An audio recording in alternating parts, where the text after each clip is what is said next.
ایمن ابدا الا حبیبی کا خیر الخلق کلہم۔ خوف محشر کا نہ کوئی خطر رکھتے ہیں، خوف محشر کا نہ کوئی خطر رکھتے ہیں، ہم تو سرکار کی رحمت پہ نظر رکھتے ہیں۔ اور تم میں طاقت ہو تو آؤ ڈبو دو لہرو، تم میں طاقت ہو تو آؤ ڈبو دو لہرو، کملی والے میری کشتی پہ نظر رکھتے ہیں۔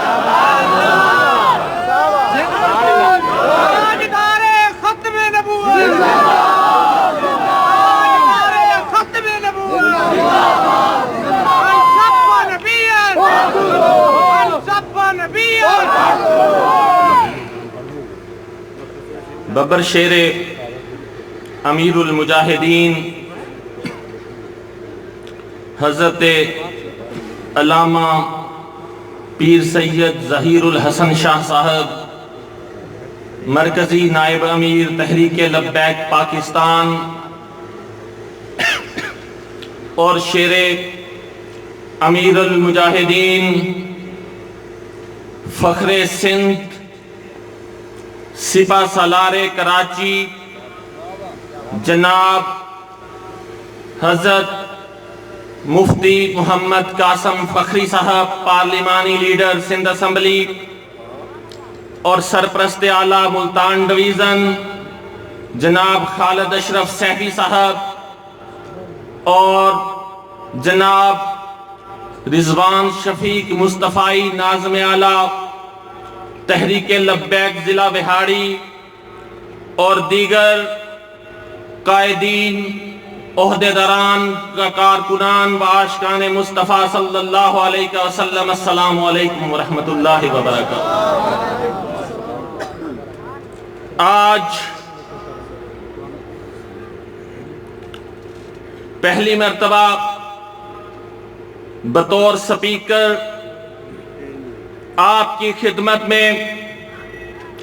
حاضر ہوں۔ بہت سے لوگ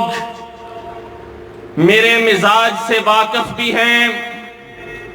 اور بہت سے لوگ میرے مزاج سے واقف نہیں بھی ہیں، لیکن میں یہ بتانا چاہتا ہوں کہ میری گفتگو کا مخاطب جرت مند لوگ ہیں، میری گفتگو کا مخاطب دلیر اور بہادر افراد ہیں، میری گفتگو کے مخاطب وہ لوگ ہیں جنہوں نے غیرت مند ماؤں کا دودھ پیا ہے، کیونکہ میرے قائد امیر المجاہدین یہ فرمایا کرتے تھے کہ دین پہ پہرا دینا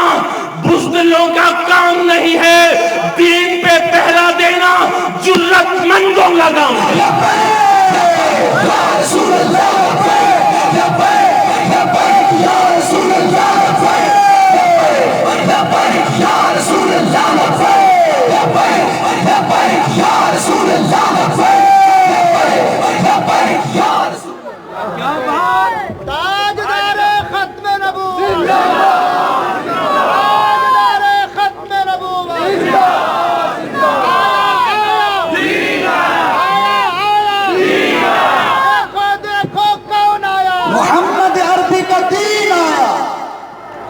اور آج کے پرفتن دور میں اگر تحریک لبیک پاکستان حق کی آواز بن کر کفر سے برسرے پیکار نظر آتی ہے، تکلیفیں اور سعوتیں برداشت کرتی نظر آتی ہے، تو میں یہ آپ کو بتانا چاہتا ہوں کہ یہ کوئی نئی بات نہیں ہے کہ کفر اور باطل مد مقابل رہے۔ اگر میں دور اولی میں دیکھوں تو پھر پتا چلتا ہے کہ جب بھی باطل آیا تو پھر اللہ تبارک و تعالیٰ کی طرف سے اس باطل کا کلا تما کرنے کے لیے اللہ کی طرف سے کسی نہ کسی صورت میں حق کو بھی پیش کیا گیا. اگر باطل ابلیس کی صورت میں آیا تو اس کے مقابلے میں حق جناب آدم کی صورت میں آیا. اگر باطل فرعون بن کے آیا تو اس کے مقابلے میں حق جناب موسیٰ کلیم بن کے آیا. اگر باطل نمرود بن کے آیا تو اس کے مقابلے میں حق جناب ابراہیم بن کے آیا. اگر باطل یہود بن کے آیا تو اس کے مقابلے میں حق جناب ابراہیم جناب عیسیٰ بن کے آیا. اگر باطل کیسر و کسریٰ بن کے آیا تو اس کے مقابلے میں حق جناب محمد مصطفیٰ بن کے آئے. اگر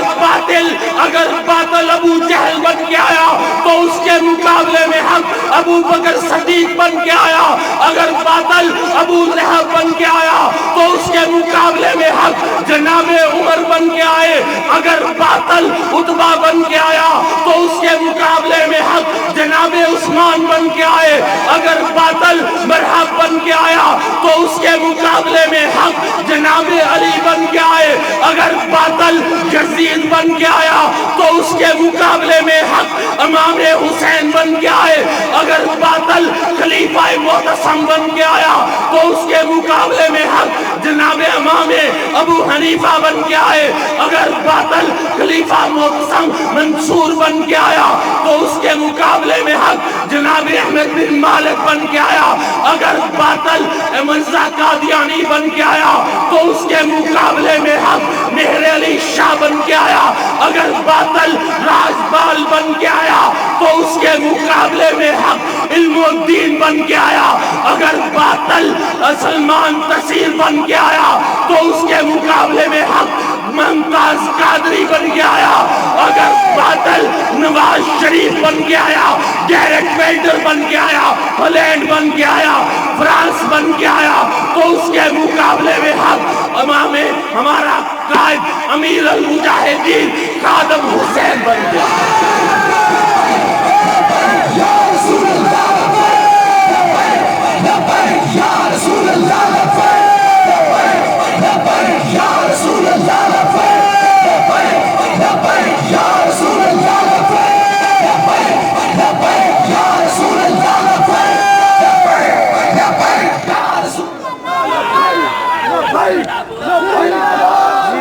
صورت میں سامنے آئی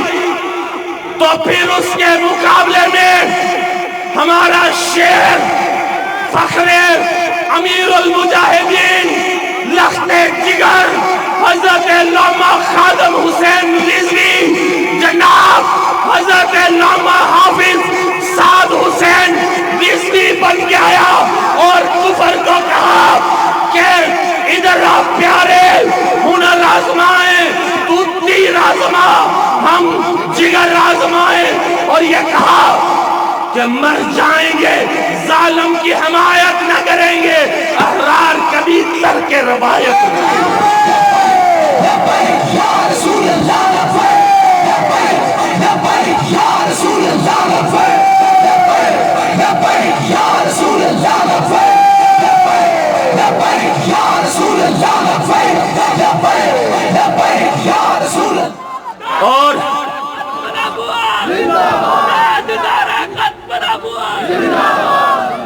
اور جنہوں نے حق کی آواز کو دبانے کی کوشش کی, جنہوں نے آقا کی نموز کے لیے نکلنے والوں پہ ظلم و جبر و استبداد کے پہاڑ توڑے, ابھی زیادہ وقت بھی نہیں گزرا, وہ ذلیل و خوار ہو رہے. جس کرسی کو وہ فرعون بن کے اپنی طاقت سمجھ بیٹھے تھے, وہی کرسی ان کے پیروں کے نیچے سے کھسکتی ہوئی محسوس ہوتی ہے اور انشاءاللہ نہیں رہے گی. لیکن ہم ان کو یہ بتانا چاہتے ہیں کہ اسلام ایک چمکتا ہوا دین ہے اور قیامت تک چمکتا رہے گا. یہ کسی کا محتاج نہیں ہے. اسلام اپنی طاقت سے کھڑا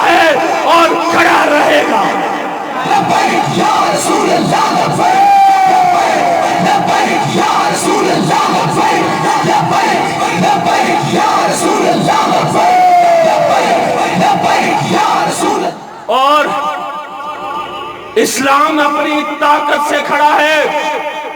اور کھڑا رہے گا۔ اگر 1400 سال پہلے دین پہ کڑا وقت آیا، عظمت مصطفیٰ پہ کڑا وقت آیا تو امام حسین میدان میں آیا۔ اگر 1400 سال کے بعد دین پہ کڑا وقت آیا تو دین خود کو بچانے کے لیے خادم حسین کو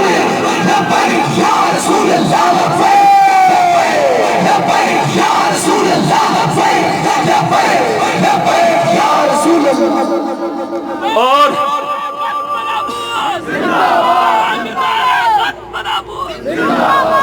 دین پہ جب بھی کڑا وقت آتا ہے،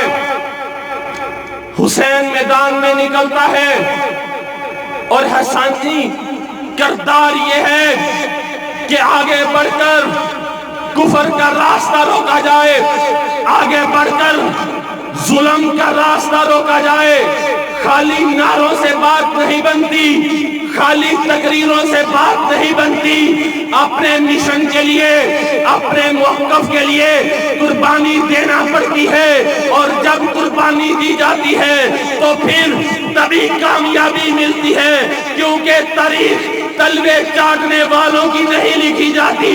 تاریخ ٹکرانے والوں کی لکھی جاتی ہے۔ تاریخ جھک جانے والوں کو یاد نہیں کرتی، تاریخ ڈٹ جانے والوں کو یاد کرتی ہے، تاریخ جرت مندوں کو خراج تحسین پیش کرتی ہے، تاریخ حق بیانوں کو سلوٹ پیش کرتی ہے۔ اور حق بیانی یہ ہے کہ اصحاب رسول کی وہ جماعت جس کی تربیت آقا کریم نے کی، وہ جماعت اصحاب رسول جس کے دم سے آج ہم مسلمان ہیں، جس کے دم سے آج ہم کلمہ طیبہ کا ورد کرتے ہوئے دکھائی دیتے ہیں۔ اگر تاریخ دیکھو تو وہی جماعت عظمت مصطفیٰ کے لیے، ناموس رسالت کے لیے کٹتی مرتی لڑتی نظر آتی ہے۔ اور آج وقت کا تقاضا یہ ہے کہ اسی جماعت کی پکار بن کر، اسی جماعت کی للکار بن کر دنیا کے ہر گستاخ کے سامنے عظمت مصطفیٰ کی آواز، ناموس رسالت میں پہرا دینے کی آواز اتنی بلند کی جائے کہ دنیا کے ہر گستاخ کی آواز آپ کی آواز میں دب کے رہ جائے، دنیا کے ہر گستاخ کی آواز آپ کی آواز میں گم ہو جائے، اور دنیا کے کوئی بھی گستاخ دنیا کے کسی کونے میں اگر حرمت رسول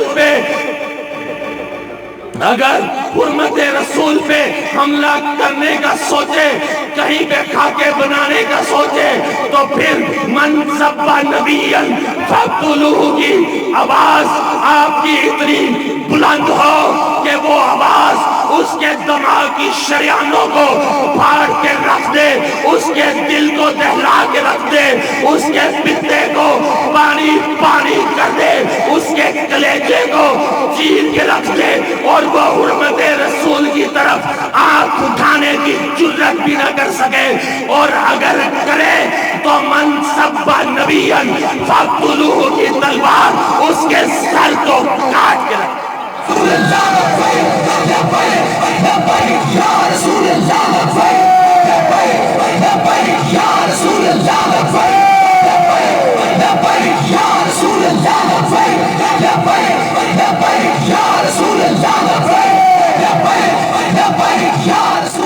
من سب نبیًا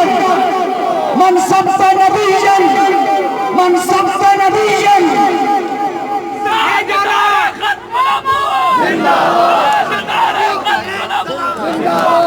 اور وقت تو مجھے نہیں دیا گیا، لیکن میں انشاءاللہ 8-10 منٹ میں اپنی گفتگو کو سمیٹ لوں گا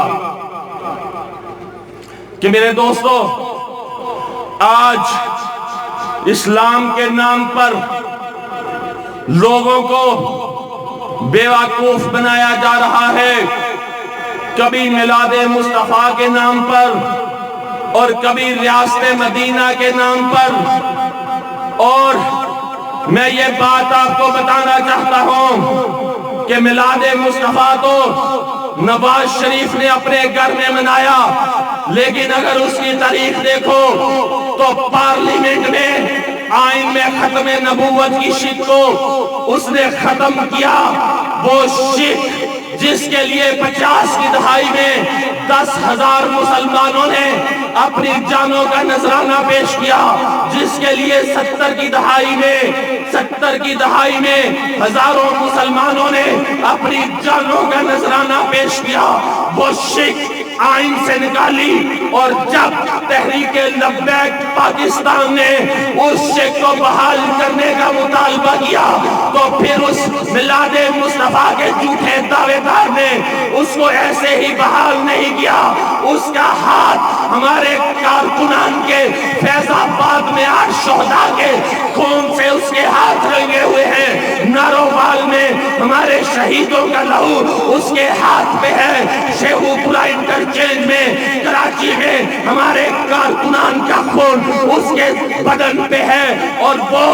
وہی نواز شریف کبھی اس باؤنڈری لائن کو، پاکستان کی سرحد کو ایک کارزی لکیر قرار دیتا ہوا نظر آتا ہے. وہ لکیر جس کے لیے 1947 میں ہماری ہزاروں ماؤں نے اپنے لخت جگر پیش کیے، اپنی بہنوں نے، ہماری بہنوں نے اپنے بھائی پیش کیے، ہماری لاکھوں بہنوں نے اپنی عصمتیں پیش کی، ہمارے لاکھوں مسلمانوں نے اپنا خون پیش کیا. پھر وہ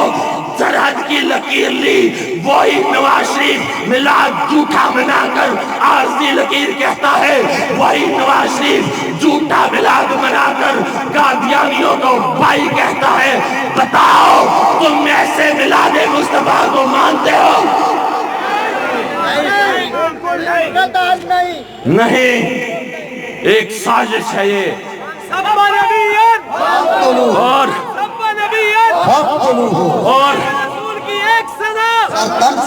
اور اگر میں ریاست مدینہ والے کی بات کروں تو پھر وہ ریاست مدینہ والا، وہ جو شوکت خانم کے نام پر ہماری غریب بہنوں نے اپنے زیور پیش کیے، ہماری ماں نے اپنا 1 روپیہ پیش کیا، ہماری بھائیوں نے اپنی محنت مزدوری کا پیسہ پیش کیا. وہ پیسہ جا کر اس نے جوئے میں لگایا، وہ پیسہ اس نے کسینوں میں لگایا. آج کرکٹر کا ہیرو بنا پھرتا، اس کی تاریخ اٹھا کے دیکھو، اس کا اعتراف موجود ہے کہ اس نے جوا کھیلا. وہی ریاست مدینہ کا دعوے دار اگر تحریک لبیک پاکستان کے مسلمان اگر فرانس کی گستاخی کے خلاف نکلتے ہیں تو 40 سے زیادہ شہید کر دیے جاتے ہیں، ظلم و جبر کا پہاڑ ڈایا جاتا ہے. وہ ریاست مدینہ کا جھوٹا دعوے دار اگر انگلینڈ میں مسلمان اور یہودی کا لندن میں میئر کا مقابلہ ہوتا ہے تو وہ ریاست مدینہ کا جھوٹا دعوے دار، وہ ریاست مدینہ کا جھوٹا دعوے دار اس یہودی کی حمایت کرتا ہوا نظر آتا ہے. وہی ریاست مدینہ کا جھوٹا دعوے دار ایک آسیہ ملونہ چوڑی کو رہا کرتا ہوا نظر آتا ہے اور اس کی پھانسی کا مطالبہ کرنے والے ہزاروں علماء کرام پہ فورس شیڈول لگاتا ہوا نظر آتا ہے. مدارس پہ، عوام پہ، کارکنان پہ پابندیاں، ظلم و ستم کے پہاڑ توڑتا ہوا نظر آتا ہے. وہی ریاست مدینہ کا جھوٹا دعوے دار بیرونی ممالک سے ایک انٹرنیشنل زانی ڈکلیئر ہوتا ہے. وہی ریاست مدینہ کا جھوٹا دعوے دار کیلیفورنیا کی عدالت سے ایک ناجائز بچی کا باپ بنتا ہے. وہی ریاست مدینہ کا جھوٹا دعوے دار اگر مدینہ میں جاتا ہے تو ننگے پاؤں جاتا ہے، اور اگر گردوارے کا افتتاح کرتا ہے تو سر ڈانپ کے جاتا ہے. مدارس پہ پابندیاں، مندروں کی تعمیر پہ آزادی، مسجدوں کے لیے کچھ بھی نہیں، لیکن گردوارے اور وہ ننکانہ اور مندر بنانے کے لیے اس خزانے سے پیسے. اور میرے دوستوں اگر ان کی بات کرو وزیر دفاع، وہ وزیر دفاع جو ریاست مدینہ کا ٹھیکیدار بنا پھرتا ہے، وہ ہندوؤں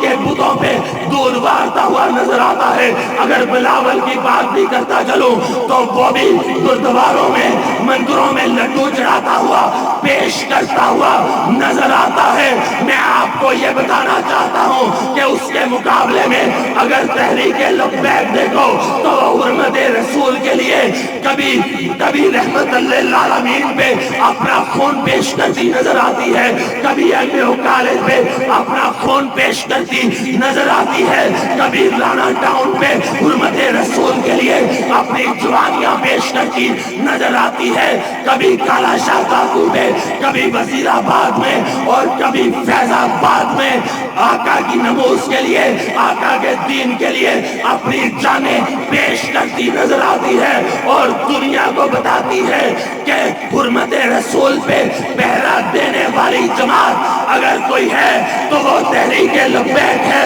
اگر اسلام کی ترجمان کوئی جماعت ہے تو وہ تحریک لبیک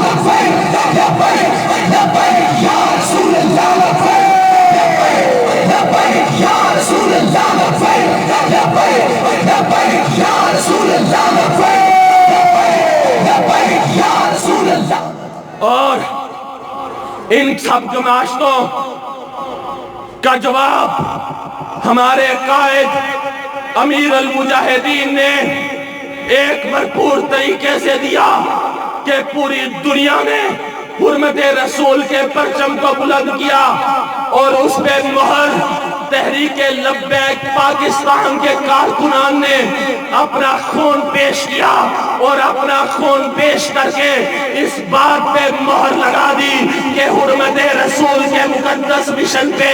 سوتے بازی نہیں ہو سکتی، حرمت رسول کے تقدس سے دھوکے بازی نہیں ہو سکتی، نموز رسالت کے مشن سے غداری نہیں ہو سکتی، آقا کی نموز پہ کوئی بات گوارا نہیں کی جا سکتی، اور ہمارا قائد امیر المجاہدین اگر پاکستان کی گلیوں میں ہے تو پھر عظمت رسول کا آوازہ بلند کرتا ہے، عظمت مصطفیٰ کا، حرمت رسول کا پرچم بلند کرتا ہے، اگر لاہور کی جیلوں میں ہے تو قید و بند تو برداشت کرتا ہے، پیچھے نہیں ہٹتا، ظلم و جبر تو برداشت کرتا ہے، پیچھے نہیں ہٹتا، اور سردیوں میں گیلے کمبل بچھوؤں والے کمبل کو برداشت کرتا ہے، پیچھے نہیں ہٹتا، اور دنیا کو یہ پیغام دیتا ہے کہ حرمت رسول کے لیے ہماری جان تو جا سکتی ہے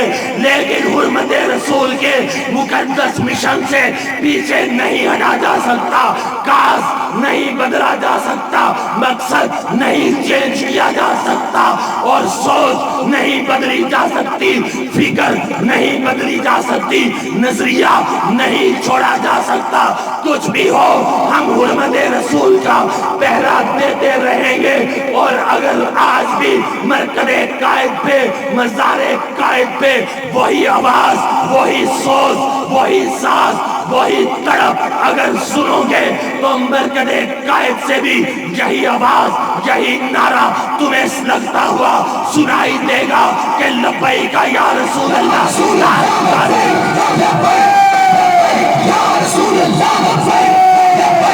لبیک یا رسول اللہ، لبیک یا رسول اللہ۔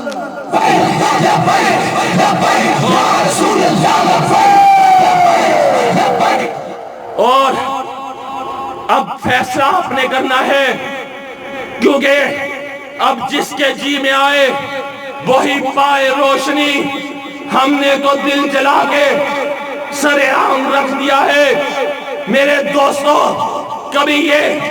کہتے مولویوں کی جماعت ہے، لیکن میں یہ بتانا چاہتا ہوں مختصر کرتے ہوئے کہ ایک مرزائی اپنی کتاب میں لکھتا ہے کہ ہمارے ایجنڈے میں ایک بات یہ بھی ثابت ہے کہ ہم علماء کرام پہ تبرہ بازی کریں گے. یہ علماء کی جماعت نہیں، یہ ہر مسلمان کی جماعت ہے. یہ دیکھو میں آپ کے سامنے کوئی مولوی تو نہیں کھڑا، لیکن اگر ہتھ کھڑی لگتی ہے تو رانا نصر اللہ کو لگتی ہے، اگر FIR لگتی ہے تو رانا نصر اللہ کا نام پہلے ہوتا ہے، اگر 4th شیڈول لگتا ہے تو سب سے پہلے مجھ پہ لگتا ہے، جو اس بات کا ثبوت ہے کہ ان کا جھگڑا مولویوں سے نہیں، ان کا جھگڑا کسی سے نہیں. اگر ان کا جھگڑا ہے تو صرف اسلام سے ہے، جو اسلام کا نام لیتا ہے اس سے ہے. لیکن میں یہ بات بھی یہاں کی ایجنسیوں کو کہنا چاہتا ہوں، تم میرے ضلع کی ہو، تم جو بھی کرو گے ہم آج بھی میدان میں ہیں. آج اپنے DPO کو، DCO کو، ہوم سیکرٹری کو، وزیر داخلہ کو جا کے بتا دو کہ آج MLC کے اس گراؤنڈ میں مسلمانان امت آج بھی یہ اعلان کر رہے ہیں کہ ہمیں حرمت رسول کے لیے مرنا قبول ہے. آقا کی نماز پہ کہا